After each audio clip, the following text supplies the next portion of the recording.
Hi class, welcome back to Overlays Continued. I'm in a little bit different of a situation tonight because I have a new computer or my backup computer running.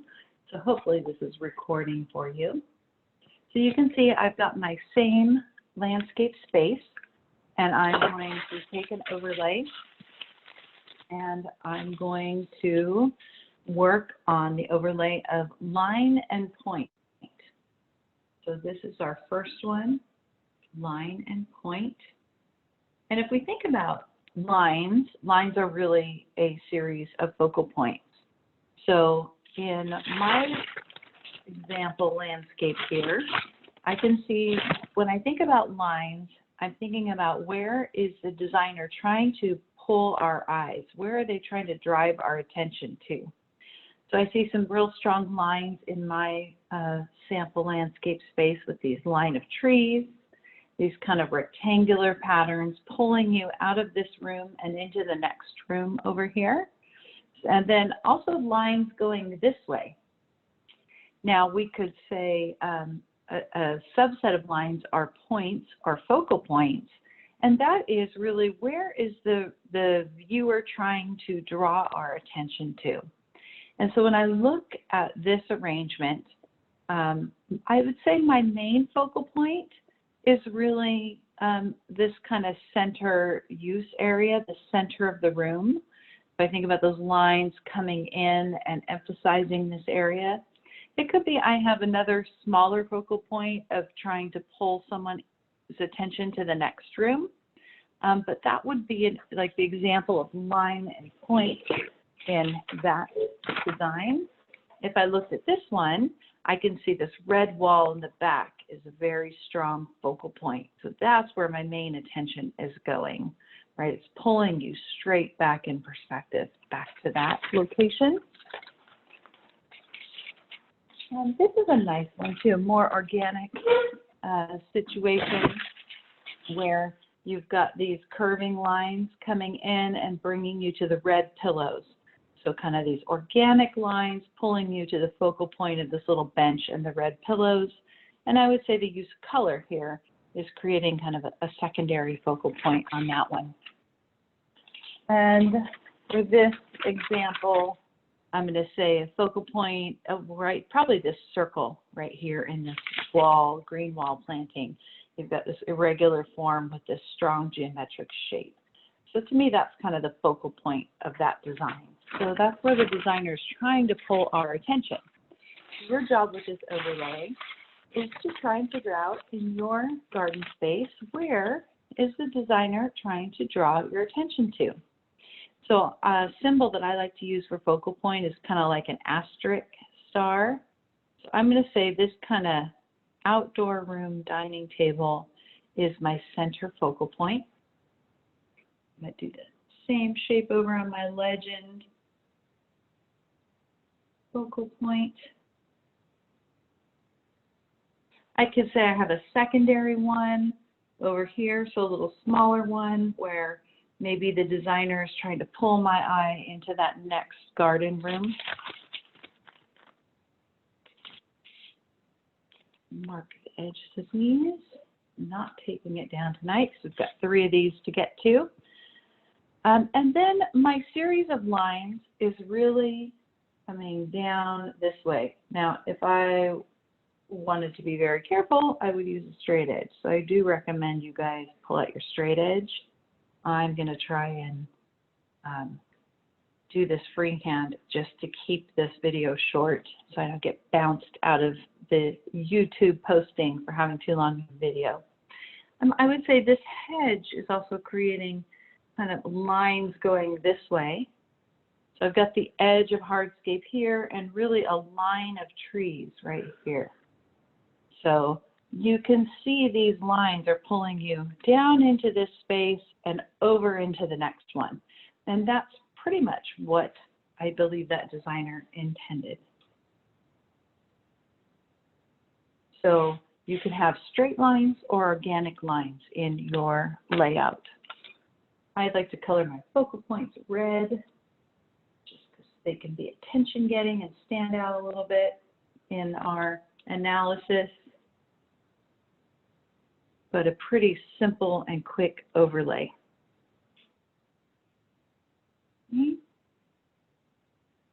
There, quick and easy for the first one. Now for the second overlay, we're going to focus on color. And color is not really meant to be a color trace over the different colors. It's really starting to categorize colors in our landscape. So in general, we have neutral colors, we have different shades of green, and then we might have some accent colors. So in my design, I have lots of neutrals in some of these furnishings. I really only have one, maybe two shades of green, but it's really just one shade of green in this particular arrangement. And then little pops of color. I see some purple purple leafed plants. So to me, that's kind of my accent color in here.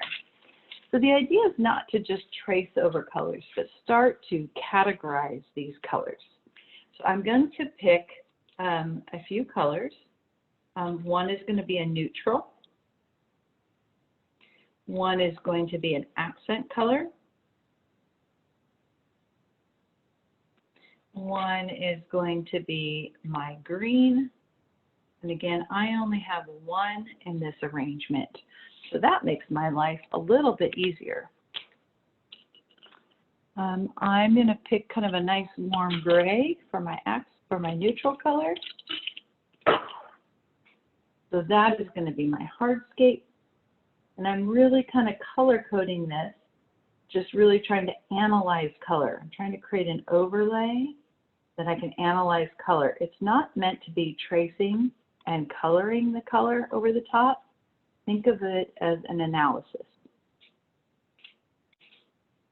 I've got these kind of furnishings and paving. I do have some purple planting as accents in there, so I'm going to leave some openings in that. Again, I'm going to do these quick and fast because these videos get quite cumbersome to upload if I start talking too much, but it should give you the gist of what to do, which is the goal of this whole thing. So there's some more accent color in the pots over there. I'll leave a little bit of room to add an accent color, but then my furnishings over here, the couch, everything's kind of neutral. So this whole scene is kind of neutral. I'm going to say that the architecture is actually pretty neutral too. So I'm going to quickly cover over that. Right here. Even though it's white, it's still kind of a neutral color. And I've got these steps coming down as neutral. Again, I'm doing this very quick. I would take a little bit more time if I were you and be a little bit more neater with your arrangements. Now, I have purple flowers that I talked about. So I'm going to mark my edges because I'm not taping them down at the moment. Always a good idea to make note of what pencil color that you use. But there's my legend for color. So there's my neutral. I'm going to purposely, I could use purple if I wanted to make that point, but I want you guys to not necessarily think about mimicking the color that you see for the accent, but creating a striking color that stands out in your overlay so that you can kind of see where these accent colors fall. Here, I have some pockets of purple over in here.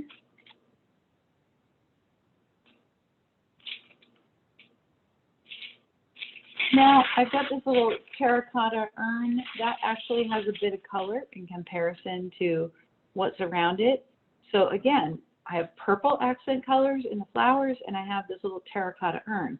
I'm color coding them the same pencil color because I really want this to be that analysis. It's not trying to mimic the colors I see but allowing us to kind of interpret what is in the drawing. And then I talked about, I do not have a wide variety of greens. That's actually something in this analysis that shows up as maybe the designer could have used more greens to try and create a little bit more interest in the planting. So that could be one of the gaps when you get to the analysis paper of, you know, a variety of greens would have provided some extra interest.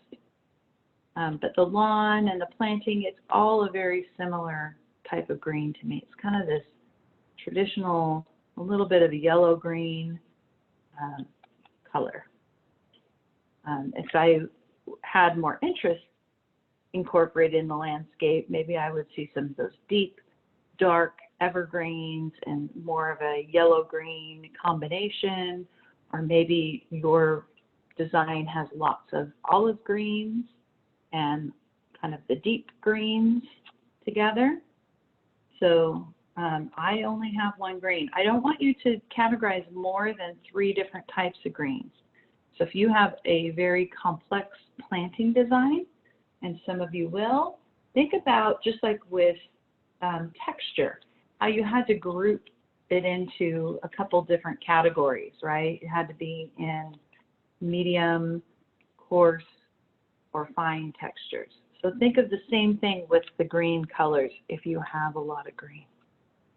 Okay, so that's my basic color overlay. Oh, I forgot these guys. Okay, so kind of exist along here. Okay, some more over here. All right. So I've really interpreted my neutrals, my accent color, which was primarily the purple, which is this terracotta vase, and then the green field of planting that is beyond it.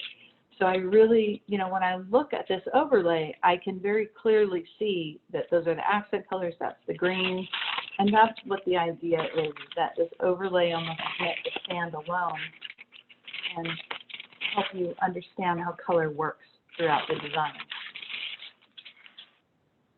Let's look at some of the other examples I had. So again, not a lot of color in here. You've got neutrals and the grays and the beiges. To me, the greens, they're almost focusing like an accent color in this. So you could kind of go either way with that. Maybe you could pull out this yellow-green as being the accent color if you had a design like this. And then there's this kind of gray-green, right, in the other areas, and just this trim of yellow-green. So that may be the way that I would pull that out, is the yellow-green becomes accent, the gray-green becomes my basic green, all this other stuff, the black, the grays, become neutral in that one. Here's one with a little bit more color. Now we're starting to see a little bit more variety in the greens. We've got this deep evergreen color back here, a more medium green over in here, and then this kind of light yellow green. So there's 3 greens in that composition that I think you could pull 3 different greens from that. And then my accent colors. You've got the red pillows, you've got the red plant here, and a little bit of red in the foliage of this New Zealand flax that's kind of anchoring the corner, and even a few red flowers in here. So that would be my accent color. And then the stone paving, the tree trunk, the bench itself would be the neutrals in that composition. Here, a very striking color of that red wall in the back. So there's my accent point as well as the focal point, very intentional by the designer. Here I've got these medium greens. I've got kind of a gray green in some of these succulents. And I would say that I see 2 different types of greens, gray green and medium green in this particular composition. All right. And one more, but I guess not. Oh, here's one. So with color, we've got a lot of accent colors going on here. These oranges and these red pops of color. This is nicely sprinkled throughout the design. I don't know if you can, that does it justice on the camera, but you can really see the designer was very thoughtful about that color placement, even through the little terracotta pots on here. So color is just woven throughout the design. That's a really key component in this design. When I look at the greens, I see some areas of this dark purpley green in a couple locations, and then just that medium green, and then lots of neutrals also in this arrangement. Okay, so that's a little overview of the color overlay.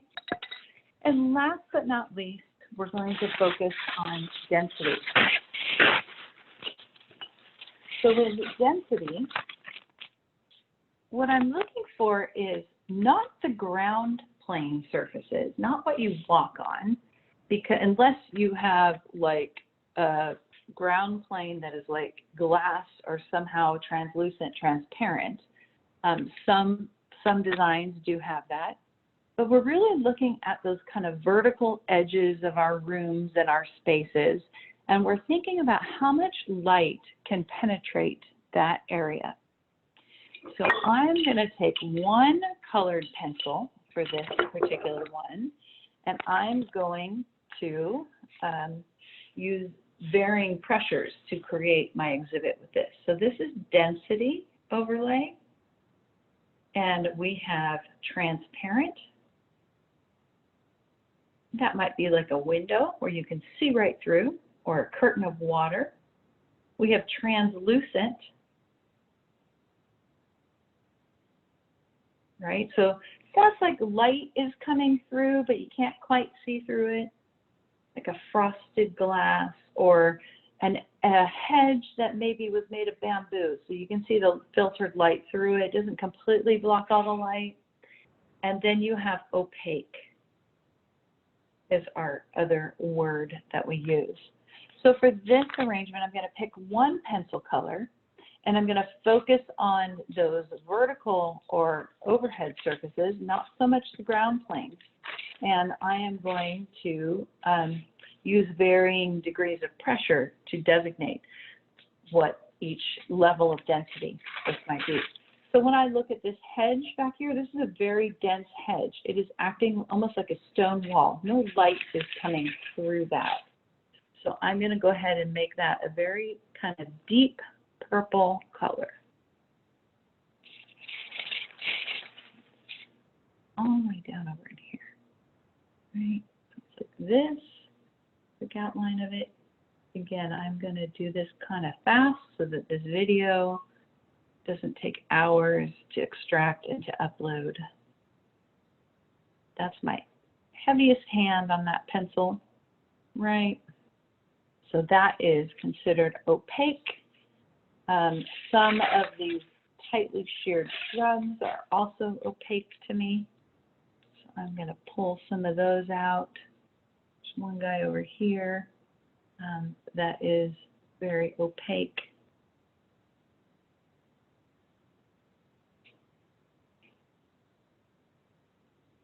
Tight, so not a lot of light is passing through that surface.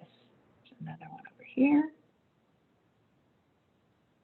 Okay, again, I'm not going to worry about the ground plane where I, can walk on it. That's all obviously going to be opaque. Now my furnishings are going to be opaque, right? Can't see through the table. So I'm going to mark those up. Here, this furniture here is going to be opaque.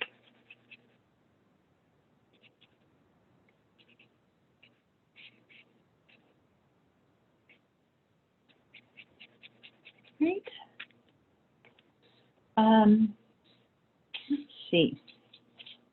So these trees over in here and in the background, I do see some filtered light coming through them. So it's not quite, there's areas of density. I can certainly pick a couple areas. But a lot of these trees have enough openings in it that light is able to kind of penetrate. I would call those kind of translucent, where it's not totally blocking light. So I'm going to use a lighter hand on those, kind of a medium pressure, right, on these.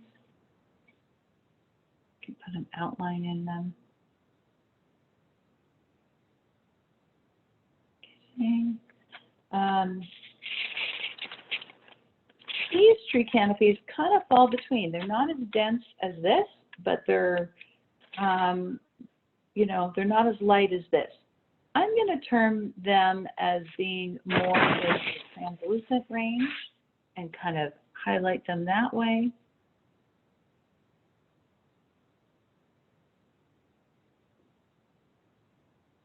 Judgment call, though. It is definitely in the middle. It could have gone towards opaque.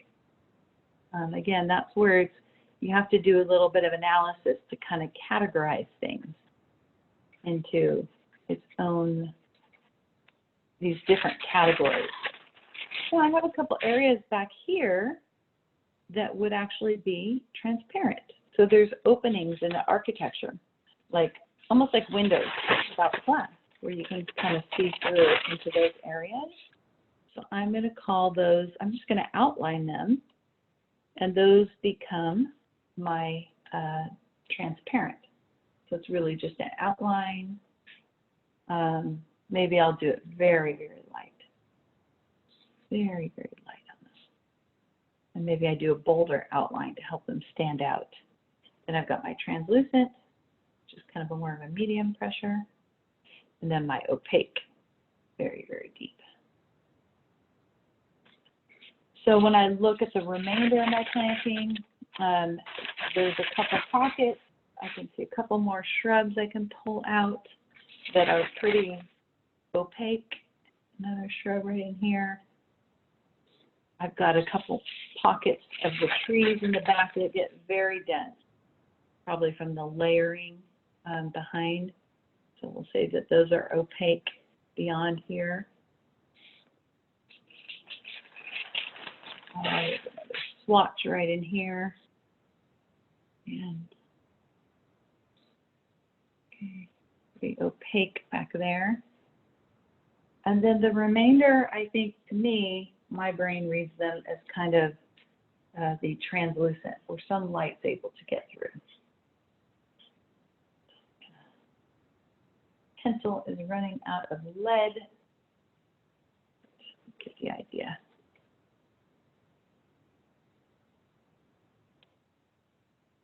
Again, not worrying about the ground plane. Okay. Now, architecture, very opaque, right? Because it is solid and light does not penetrate it. I'm going to create that dark.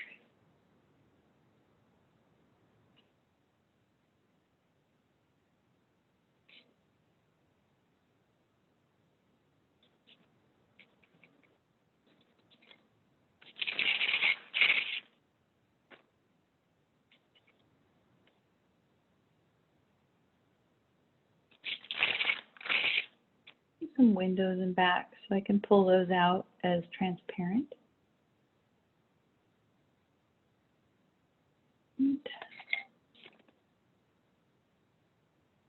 Anything else?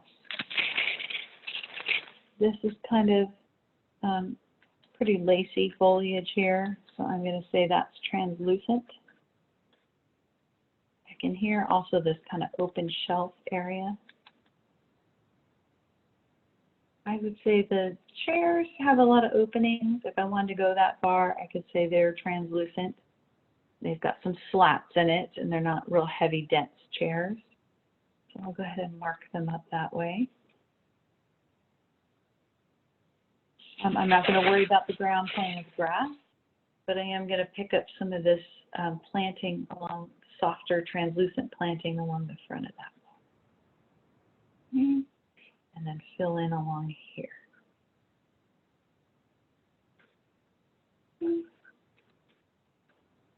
Right. Go. And that is how we do density.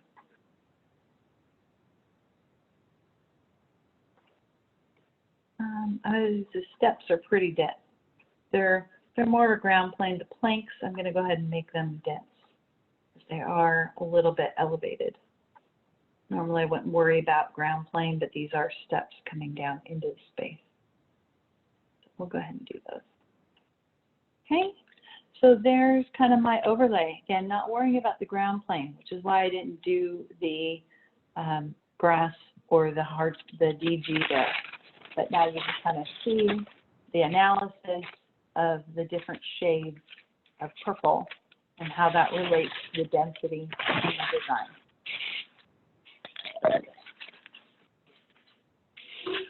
Look at a couple of the other designs. Obviously this fence, this cabinet, very dense. These are kind of the translucent, this kind of ropey texture on the seating, and in these seats too. I would say this plant material is has a lot of texture, but not a lot of density. It's not like a wall. We can kind of see peaks. We can see the fence peeking through. So I would say that's more of a translucent. Certainly the tree above is translucent. The wall over here is very dense. The table's very dense. Here, lots of density into the wall. And then these different succulents kind of are translucent. I would say this opening is really transparent, right? And then you have the density of the wall behind it. Columns, very dense trunks in that design. This one, I would say, you know, the pot's very dense, the trunk is very dense, there is a fence in the background that's very dense, but then the remainder of the plant material is very translucent in that particular arrangement. So hopefully that gives you an idea. Maybe one of those is close to what you selected. Great. So thank you, everyone. Good luck with your overlays.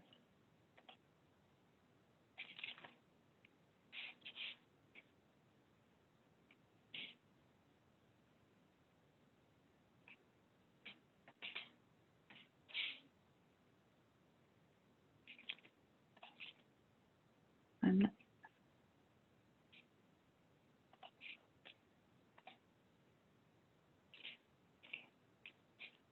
sharing and my meeting. No. Okay.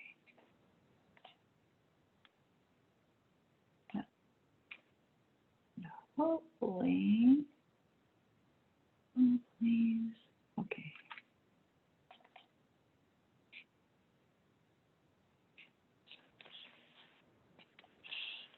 Hopefully one of these came out. Not that one. I'm done. Oh, you got to